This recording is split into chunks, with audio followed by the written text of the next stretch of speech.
Welcome to the She Did It Her Way podcast, where it's all about making the ultimate leap from your 9 to 5 and building a business and life you love, all while doing it your way. I'm your host, Amanda Boleyn. Let's get started. Hello, She Did It Her Way listeners. Welcome back to another episode of the She Did It Her Way podcast. So excited that you are tuning in today. We have a guest and her name is Rose Mills.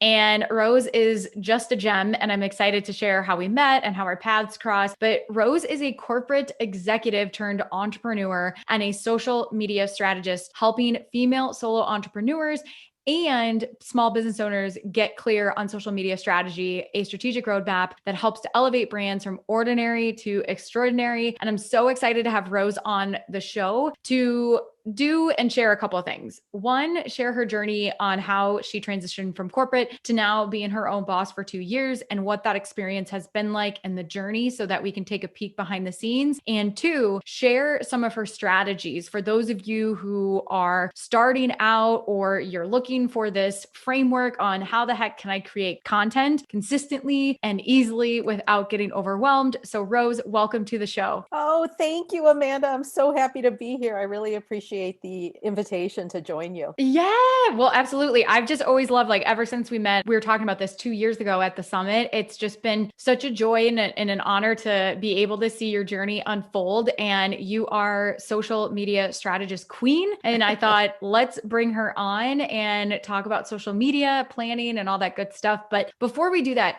take us back so my listeners can hear your journey of going from corporate to going out on your own. I absolutely love this question because it always does take me back. And I remember it so well, specifically the day that I made the decision to really start investigating how I could go from corporate career to entrepreneur. It was something that I had been wanting to do, but I just wasn't really, I guess at that point, ready to do that. But it was one day when I was traveling to San Francisco to meet with a very large client, and I was on the plane, and it was that early morning 6 a.m. flight that gets you into San Francisco at 9:30 in the morning. And I just remember being in the clouds in a window seat and just looking out and realizing that it was my wedding anniversary that day. And I was actually missing my wedding anniversary again, because I sat there and thought about how many family events that I had sacrificed for my corporate career in order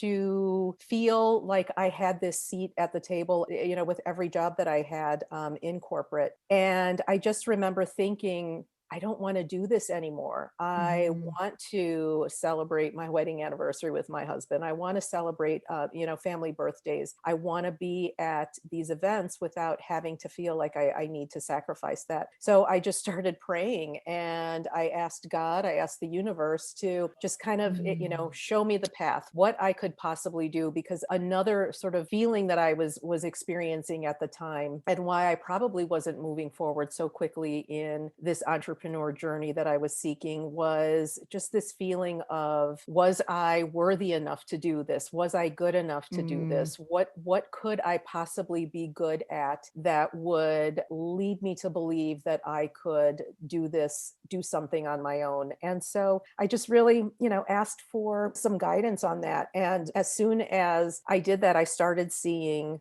signs that were really helping me prepare to do this. And I just all of a sudden, just what came to me was, Rose, you're really good at strategy. So why would you not think that that could become something to do on your own? And working in corporate, I was working with very, very large brands, helping them create very strategic brand partnerships. I was sitting in boardrooms at Target headquarters in Minneapolis. I know you talk a lot about Target, you being employed by Target. Target was a very big client of mine. And I would help them come up with digital strategies that included social media, and thought to myself, okay, if I can do that for a very large client, why would I not think I can do this on my own? And at the same time, I thought about, okay, where was the need on doing this? And it just came to me, small business owners particularly female entrepreneurs, because they too probably sort of felt the same struggle that I did, making those sacrifices in their corporate careers and sort of struggling to becoming,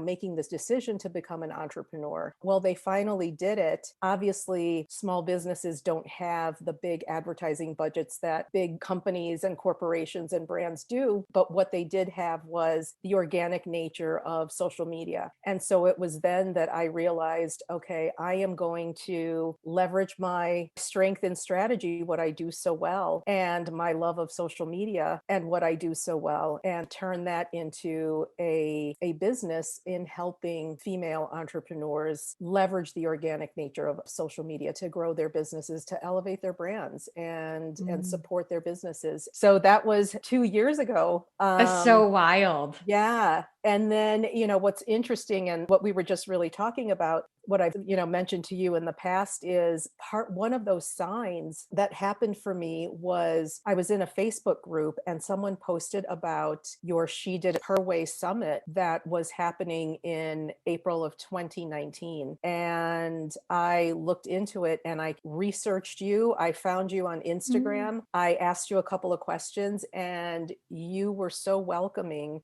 and made me feel like I was worthy enough to do this, and said, you really need to come to my summit. And I did. And it's just, it's played such an instrumental and key role for me in my business journey, my entrepreneur journey. So I can't thank you enough, Amanda, for that. I mean, it Oh, really has helped me so much. well, thank you for being so kind and sharing your experience too of the summit. And I always say, like, people can open doors, but it's always up to the individual to walk through that door. And I just feel so humbled and grateful that I have been in this position in my life to be able to facilitate that learning and bring people together, and crossing my fingers that in 2021 we can do it in person. And when you're tuning into this podcast, like, all I have to say is start saving now. Make sure you can be there because it is epic. And there is no greater feeling and of inspiration and getting after it than being physically in the presence of other people who are just as motivated and inspired and are ready to show up and do the work. And I even say that even if you don't even know exactly where you want to start, still show up, because you just never know what's going to happen when you put yourself in rooms with other people. Rose, you had said some things about your journey, and I kind of want to go back. And one, thank you for sharing all of that. Two, love to go back and kind of unpack a couple of things. Sure. One, you had said that you were asking yourself questions about, am I worthy? Like, what makes me special and what makes me different? Right. And I totally relate to that, because there's that beginning phase where you just start thinking about what is possible, and your brain is like, yeah, that's really cool, but that's not, I'm not that person that's lucky enough to be in that position. So I would love for you to share with us, for those who are also questioning, like, what makes me special? Because just a little bit on my story, I felt the same way too. I was like, oh, cool. Like the Jenna Kutchers of the world, that makes sense. They could do it. But is there like enough space for me to be able to build a life that I love? And I would love, and now I know that, but I would love for you to share your journey and experience with that. Yeah, I mean, that was absolutely one of the things that always came across my mind too was, there are so many people out there that claim they're social media experts and who say that, follow their way and they will, help you grow your followers. But I think for me, it was more about, okay, yes, I love social media. I am successful with my own personal, story and brand on social media and what it's done for me there. But what part of that and sort of my experience in corporate, what was I so good at? What was the things that clients would always tell me I was so good at that would help me feel that I could take that and turn it into something? Because it was all just part of like this process of getting over that, that feeling of me not feeling worthy of doing this. I had to really sort of step back and think about what was it that I know that I'm good at, but what other people were saying that I was good at as well. And so I really spent Yeah. a lot of time time, just even kind of talking to some of my clients during that journey before I launched, just letting them know that, this was something that I was thinking about doing. And it was really them who would say, Rose, you have helped us so much with our corporate strategy. Why would you not think this isn't something that you could do on your own? And so that kind of, gave me the validation. And I remember this so clearly too. I had a conversation with my accountant because it was around tax time and filing taxes. And I was telling him that, this is something I'm thinking about doing within the next, few months. But I just wasn't completely confident that I could be successful for, these reasons that I had just said, me Mm. not really knowing that, I could be good enough. Plus it was a very crowded space in social media. And what he said to me was, Rose, I've been your accountant for many years, and I've seen the success you've had with your career. You will no doubt have that same success for yourself. He's like, it just couldn't Mm. happen any other way. And so, and I always tell him, I love every year that. when I'm speaking to him that, that little pep talk for me really helped me, because it was within a few months after that I became a business. So Mhm. it took a little bit of time, and anyone who is struggling with that, I really encourage just sort of talking to people who, will give you the truth. And for me, it was a lot of my best clients. And I would have never really thought about that until I finally opened up and did it. And they just couldn't have been happier for me that I was actually thinking about doing that, and telling me that it was absolutely something that I could do and be successful at it. So it was really just, also talking to other people about it that really helped me. Yeah, sometimes it's almost like our brain forgets the success that we've had in other areas of our life. And then we think that it doesn't translate. And I love that you found ways to be in corporate and to take advantage in the sense of being curious and getting that feedback about why do your current clients really enjoy working with you, to figure out, like, to help you get clear on your value proposition as you go out on your own. Tell us a little bit about, we talk a lot on the lead up, the leap, and the land. So, did you have any sort of lead up phase? Was it 6 months? Was it a year? When did you start to really plan to put yourself in a position to make the leap? And how did you know it was time to make the leap? So yeah, it actually, so that whole conversation that I had on the plane on my way to San Francisco was probably a year and a few months before I actually took the actual leap. So it probably started at that point that I just kind of started thinking about, okay, sort of having conversations with myself on it, what could I do? What was I good at? And then leading into having conversations with clients and even coworkers, on, this is what I'm thinking about doing, helping me sort of validate the decision that I was about to make. And then it was probably 6 months before I actually just flipped that switch that led up to that point. And it was in those 6 months that I really just started sort of researching, looking at, other entrepreneurs in the space, looking to see what they were doing on social media, having conversations about social media with just other small business owners that I knew that were in,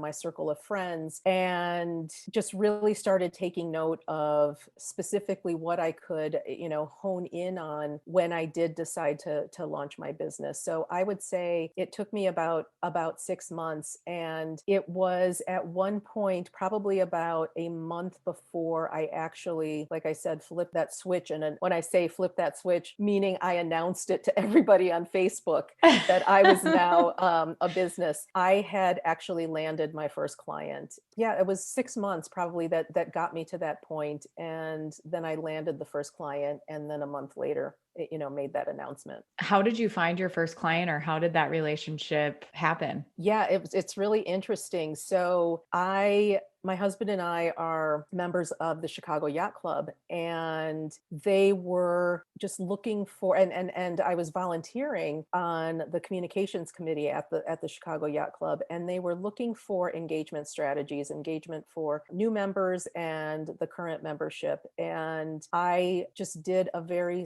short, small presentation on social media, and someone at that meeting actually approached me after the meeting. And after that, we had a sit down and talked about his goals for social media. And he became my first client. Oh, wow. That's incredible. I think the nugget too that I took away there is you just never know how or what's going to happen. And being in the right place at the right time, like sometimes you can't plan that. And I think sometimes, including myself, we get so hung up on things needing to be perfect and so right and pre planned. But some of the best things happen when it's not planned. Exactly. And I do always say this too to people, is that always have your pitch ready. Your 15-second pitch or your 30-second pitch. Have it ready at all times, Mm. because you never know when that opportunity is going to arise. And in that case, yes, I did this short presentation, but it was after that I had to present, my business and my offer and what it would mean for him, and how working with me would make all the difference for his business. So yeah, always have your pitch ready. Always be ready. Yes. And then share with us kind of the first year of being in business when you left corporate, you had your client lined up, but then where was your headspace at in that first year, and kind of walk us through the mental and emotional experience of being an entrepreneur and being on your own.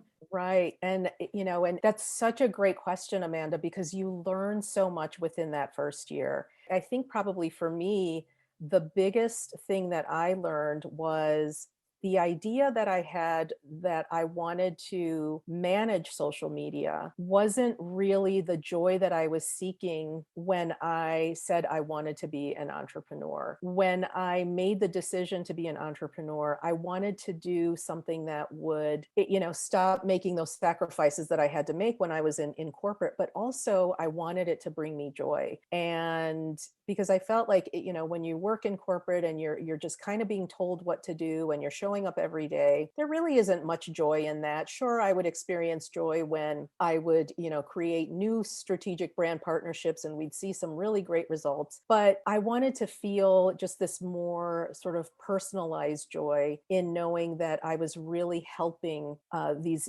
small business owners. And so when I launched my business, I launched it as managing social media. And I quickly learned that the philosophy of being a social media manager with businesses who only want to grow followers on social media because they feel that the more followers you have, the more likely you're going to create more business, or that it's going to result in more business, is a winning strategy. And I found that what I was sacrificing was what I was really good at, strategy. So I was actually letting them have the say in how they wanted social media to support their business. And it wasn't even really supporting it, it was just growing followers. And so I quickly learned that that just wasn't the joy that I was seeking. What had happened simultaneously was I began networking more and more with female entrepreneurs. And in those networking events and meetings and speaking with female entrepreneurs, I was getting a lot of questions on how they could elevate their brands. They were already doing social media.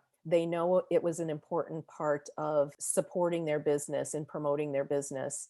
They were just really tired of all the noise that was out there. So what could I help them with in order to elevate their brands on social media and have social media support their business the way that it was meant to? And so I found myself in a more coaching role and decided, okay, this is what really brings me joy, because the pieces of the coaching that I would do with them, whether it was really helping them find their voice and their message for their brand, creating content that was aligned with their ideal client audience and reaching them in every part of that content journey that their ideal client audience was going through, and making sure that they were there. It was just so fulfilling to me to see how, like, light bulbs, that having them have these aha moments of, oh my gosh, now I totally get it. Now I totally get why Mm. tactics don't work, why I need a strategy.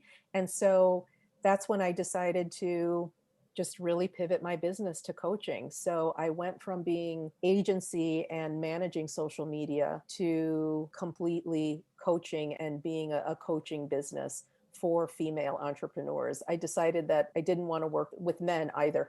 So I really found this bond with female entrepreneurs who were more Yeah. willing to listen and to the recommendations on strategy. And so yeah, so it was learning this, but being open to that, because some might consider that being a failure, where Mhm. you kind of went into this business thinking it was going to be A, but now it turned into B. And Yeah. so you might even, and when you're seeing these signs happening, you might think that am I failing at this? But again, it was just really sort of seeing kind of what is bringing me joy. So what does bring you joy about what you're doing, and then turning that into the moneymaker. And Mm. that since then has been every part of and every piece of my business and what I do. And I think the one thing that, as you were explaining that story, that it's so important for us to have the confidence to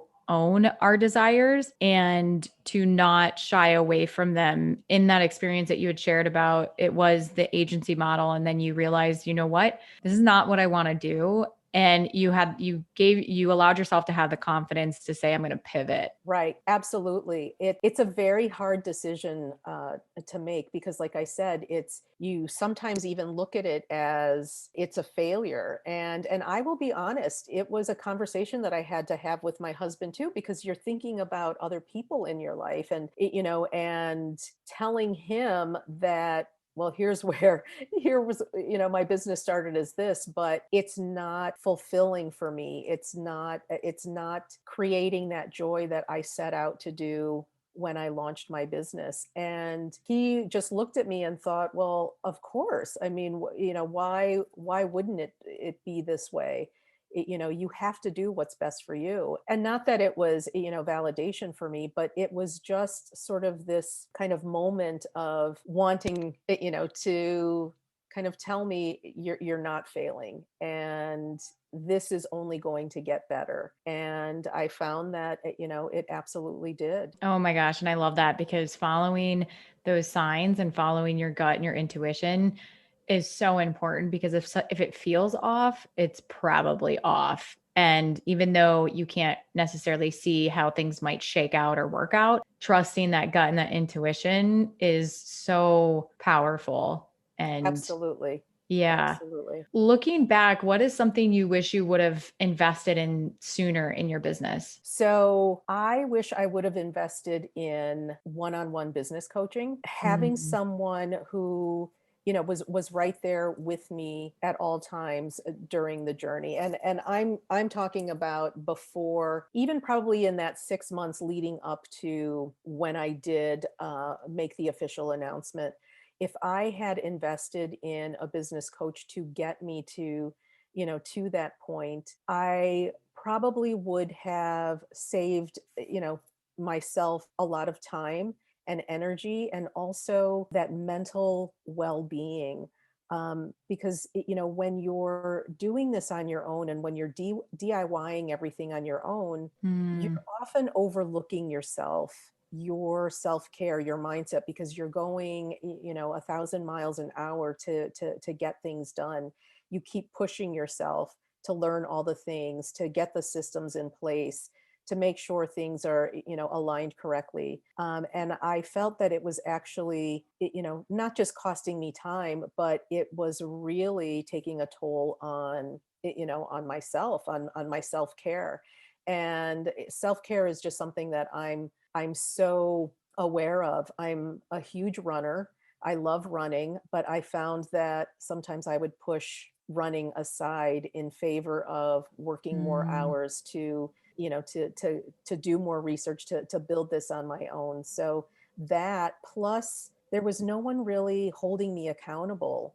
mm, And I wasn't really holding myself accountable either. So, to have someone who was there to hold you accountable to your goal setting, to your action plans towards, reaching your goals, you're not feeling like you're in this on your own. You have someone there as your cheerleader who is helping you get to, to the point where you want to be. And I wish I would have done that in that 6 months leading up to the time that I did launch, and mm, even into becoming or being a new business owner. I'm glad I did have the business transformation accelerator that and met so many mm. women through that to help me do that. But I also do wish, and looking back, that maybe if I had just invested in one-on-one work, that Mm. probably would have helped, saved me a lot of time as well. So Yeah. yeah, that's one thing I would definitely have done differently. Yeah, that's such good advice too. And I think for anyone who's listening and knows the business direction that they want to go down, let's say, for example, if you know you want to be a virtual assistant, find a course that teaches you how to be a virtual assistant, enroll in it. If you want to be a Squarespace website designer, find a course, enroll in it, get taught. If you're still trying to figure out what it is that you want to do, I think do like informational interviews, find that clarity, because it's like you were saying too, Rose, is that having someone and a one-on-one or a course, but knowing that it definitely is like different having one-on-one or being in a course, which they all, I think it's, yeah, to what you were saying, it's important to recognize which one you need the most and not being afraid to invest in yourself. And because trying to figure it out, you sacrifice time and energy. And I've certainly done that as well. And that I love that advice. And even the accountability piece too. I mean, that's huge because you're operating so much in a silo by yourself that if there's not a community supporting or some sort of space that you are regularly checking in with your goals and your calendar planning and all that, it's much easier to fall off the wagon, which a plug that if anyone's listening to this, that's one of the reasons and inspiration behind our membership, Elevate University, is to help create that accountability and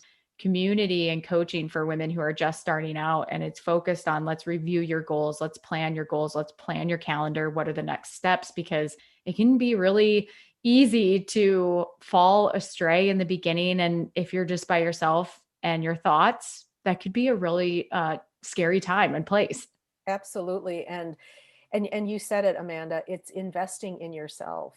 We made this decision to start our own businesses, and in order to be successful, to be effective, it's also worth the investment to invest in ourselves. And whether that is, with the one-on-one coaching, or, a mastermind, or a course, knowing that it's meant for you, to help you, will do incredible wonders for your state of mind and for your business, because you're showing up as a better you. And I do wish that I had done that. I had parts of it, but I wish I would have, kind of looked at it as making the investment for myself very early on. Yeah.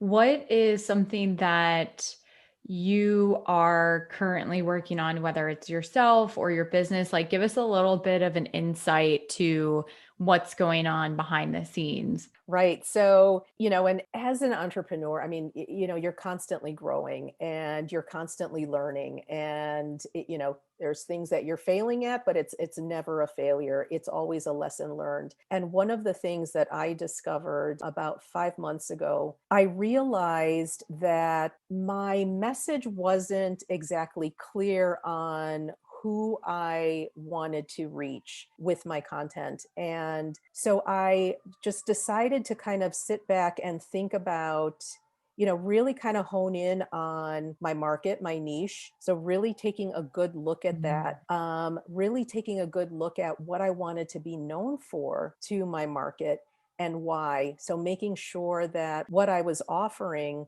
was something that my niche, my market needed. And so I started working towards tightening things up in my business, not just Mm. with my content on, what I wanted to be known for, who I was, who my market was, and why, but also with my business, so that I could make sure that what I was offering was at every point in her journey, in my ideal Mm. client's journey. So it was about 5 months ago that I really gave that a long, hard look and came up with a product suite that is set up as high ticket items, low ticket items that are there throughout her journey. So, meeting her where she's at and getting her to where she wants to be.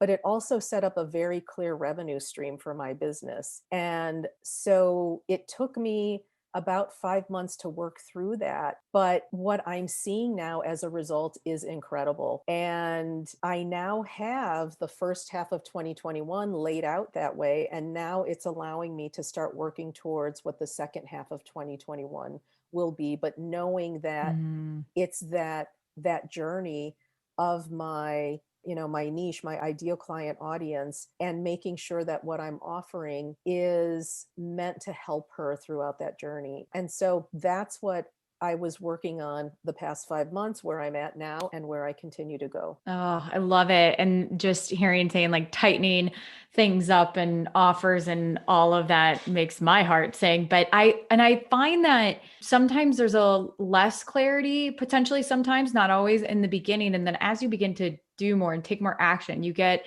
feedback about what you want to do, what you don't want to do. And I think that that clarity comes in. I know I personally struggled with it in the beginning. And so it was just took a while for me to like take action to be like, what's working, what's not, what do I want to do? And so I love that you shared that. And I'm so excited for you and what's to come. And I know that you have a course and all of that good stuff. So I would love to know as we move into rapid fire rounds. So these are quick questions, whatever comes off that you think of. What is something that is a non-negotiable in your life? Doing the right thing. And, because, and especially like looking back on all of this, right? And I always say this too with clients and with social media, it's so easy to kind of take the easy way out, but you always have to do the right thing. So never make that sacrifice. I never make that sacrifice. There's no cheating involved. There's no tricks, no hacks. It's always about doing the right thing, never taking the easy way out, no matter what. What is one thing where you get your inspiration from? So, my father, and I love talking about my father because I really feel like, and he passed away 2 years ago, but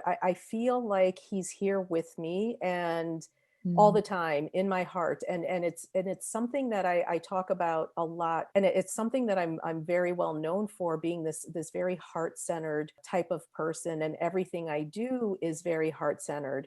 And I attribute that to my father because my father was exactly the same way throughout his life. He never, used any kind of excuse for any hardships that he faced in his life. He never let it affect his happiness.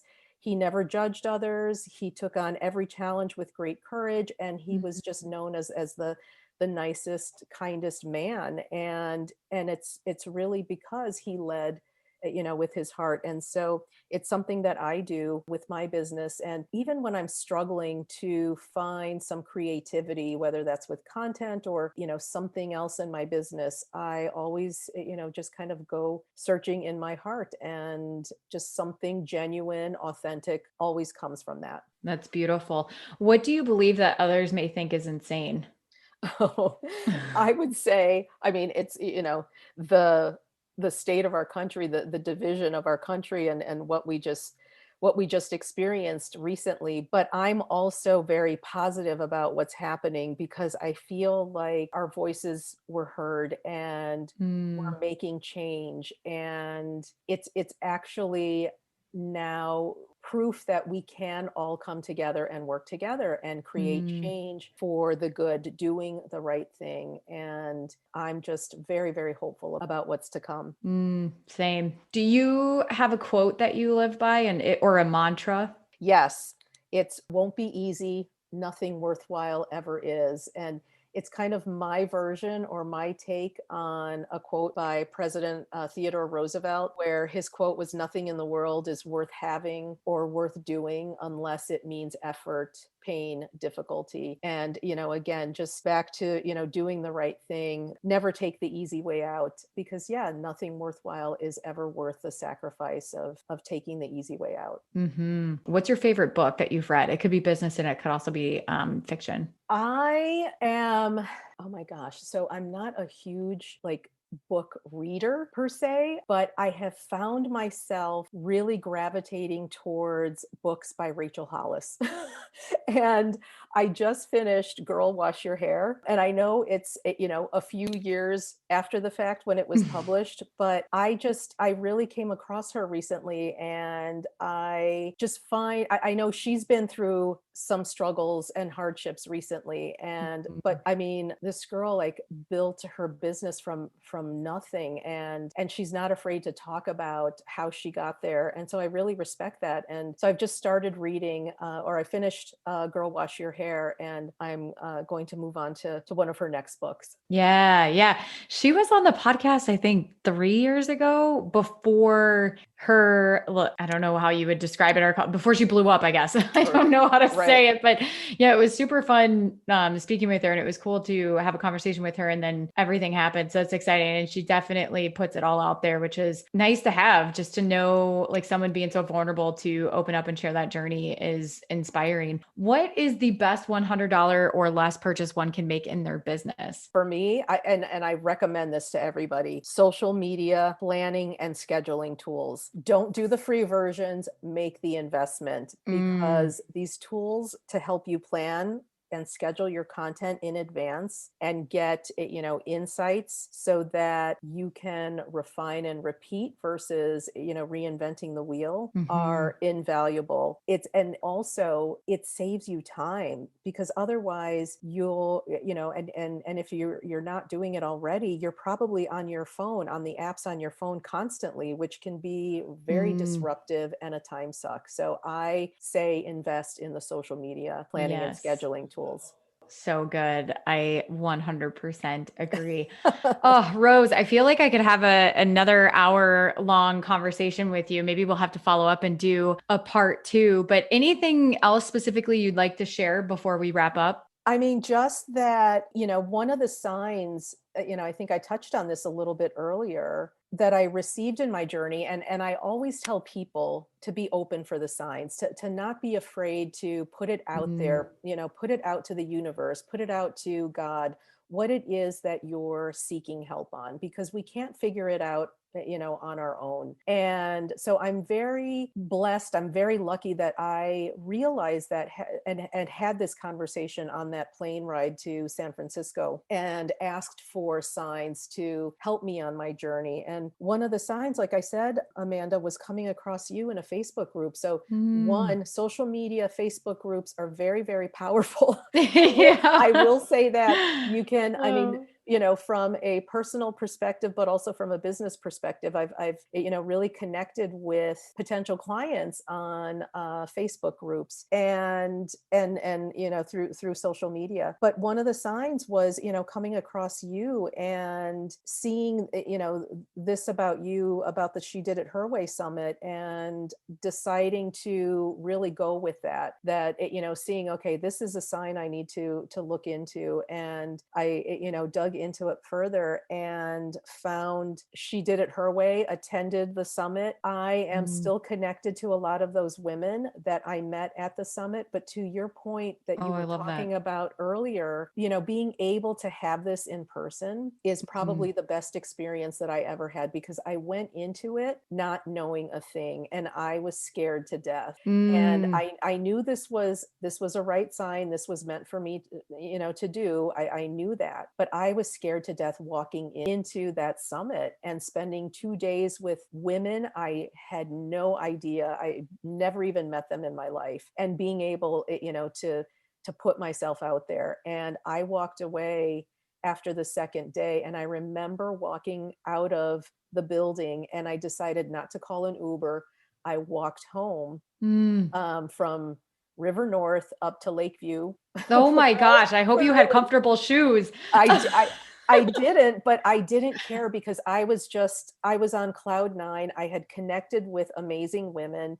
I had Mm. been given the support of accountability from others that I met who would remain people I keep in touch with, and we check in and we support. And I just felt, I could do this. Like, I am completely worthy of doing this. And, good, bad, whatever happens, it's all for me. It's all because of me. It's my business, and I'm going forward with it. And it was the best experience I could have. So Oh, one of the best signs I yay. received. Oh, I love that. And I think too that sometimes there's all this mental chatter and fear when we show up somewhere where we don't really know anyone. And there's the dialogue of, am I in the right room? And, are people ahead of me and further along? And I always say that, if you're the smartest person in the room, you're in the wrong room. Absolutely. So always look at it as if you're there to learn, like it's all good. And I just thank you for sharing that. That was amazing. And I think we'll wrap up and end on that note. Last question I have is, where can listeners connect with you and find out more information about you? So I am very active on Instagram, and that's where I share all of my best tips and tools and strategies on social media. So I would have people or ask people to connect with me there. My username is at Rose Mills Influencer, and I'm active every day. I answer DMs. I welcome DMs. It's where you'll find out about new offers, and you'll always walk away with a good strategy for social media that you can implement for your business, but you'll also walk away knowing me personally. That's Mm. my hope. Yes, I love it. Well, that's amazing. And we'll be sure to link everything in the show notes. So, Rose, thank you so much for your time and energy today. And I'm just so excited for what is to come. Oh, thank you, Amanda. I really appreciate it. And I appreciate everything that you're doing for people who are, wanting to take the leap, and you still offer inspiration to people like me who are still fairly new to the entrepreneur world. So thank you for all that you do. Yeah, thank you. And absolutely. And everyone tuning in, we will see you next week. And until then, keep doing it your way. If you enjoyed today's podcast episode, you can head on over to shediditherway.com, where you can access the entire vault of She Did It Her Way podcast episodes. And you can also access free trainings and resources all about how to make the ultimate leap from your 9 to 5. And if you enjoyed today's podcast episode, I would be so grateful if you headed on over to iTunes and left a review letting me know what you love about the She Did It Her Way podcast. Until next time, keep doing it your way.